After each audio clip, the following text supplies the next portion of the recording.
కాకరకాయ అంటే ఎవరికి భయం ఉండదు. ఎవ్రీథింగ్ పర్సన్‌కి చిరుచేదు. దాని దగ్గరకొస్తేనే అది మన ఇంట్లో పండుతుందంటే ఇంకా భయంతో హడలెత్తి పరిగెడతాం గదా!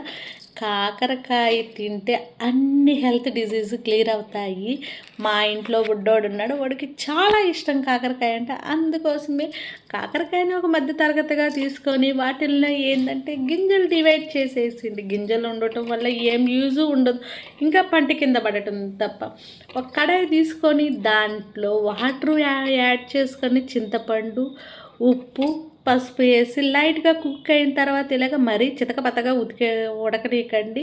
వడకట్టేసిన తర్వాత ఇప్పుడు ఆయిల్ కొంచెం హీట్ అయిన తర్వాత పోపు దినుసులు ఎప్పుడు కూడా ఫ్రై అయిన తర్వాతే కర్రీస్ కానీ, ఫ్రైలు కానీ యాడ్ చేసుకోవాలి. దాంట్లోకి తెల్లపాయలు వేసుకోండి. లైట్‌గా ఏగిన తర్వాత ఇందాక వడకట్టేసిన దాన్ని ఏసి అలా ఇలా తిప్పుతూ ఉండండి. లైట్ సెగ మీదే ఏమంటారు కాకరకాయతో ఎన్ని హెల్త్ డిసీజ్ క్లియర్ అవుతాయంటే అన్ని హెల్త్ డిసీజ్ క్లియర్ అవుతాయి. కంపల్సరీగా కాకరకాయనంటూ యాడ్ చేసుకుని ఇప్పుడైతే కరివేపాకు వేసాను. ఆల్రెడీ కరివేపాకు వేసామంటే అది ఫ్రైలో మాడిపోయే ఛాన్సెస్ ఉంటుంది. ఇప్పుడు వేసుకోవటం వల్ల దాని క్వాలిటీస్ బయటకు వస్తాయి. పసుపు యాడ్ చేసుకోండి. పసుపు మనకి తెలుసు కదా, ఏ కర్రీలోకైనా ఫస్ట్ మనం పసుపు ఉప్పు యాడ్ చేయందే ఏ కర్రీ చేయము. స్టార్టింగ్ అయినా ఎండ్ అయినా అది కట్టి కారపొడి.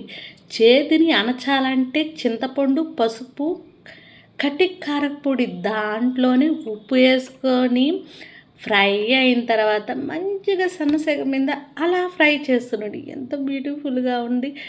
దీని వాల్యూ తెలిసిన వాళ్ళకైతే ఇప్పుడైతే చక్కెర యాడ్ చేసుకోండి. అంతా ఫ్రై అయిన తర్వాత ఇప్పుడైతే చాలా చాలా టేస్టీగా ఉండే అంత సిమ్లోనే ప్రాసెస్ అంతా జరిగిపోయిందంటే చాలా బాగుంటుంది. తినేదానికి కూడా ట్రై చేసేటప్పుడు మాత్రం కొంచెం కొంచెంతోనే ట్రై చేయండి. ఎక్కువ వేసుకొని కూడా భయపడేదానికన్నా కాకరకాయ చూడండి ఎంత అద్భుతంగా ఫ్రై అయింది. నోట్లో నీళ్ళైతే అలా ఊరిపోతున్నాయి. పప్పుచారు పక్కన పెట్టుకొని కాకరకాయ ఫ్రై పక్కన పెట్టుకొని తింటూ ఉంటే నా సామిరంగా అబ్బా అనిపిస్తుంది. నోట్లో నీళ్ళు అలా ఊరాల్సిందే. కాకరకాయ ఇష్టం లేని వాళ్ళు అయితే కిలోమీటర్ పరిగెడతారు. ఏమంటారు? అవునా కాదా?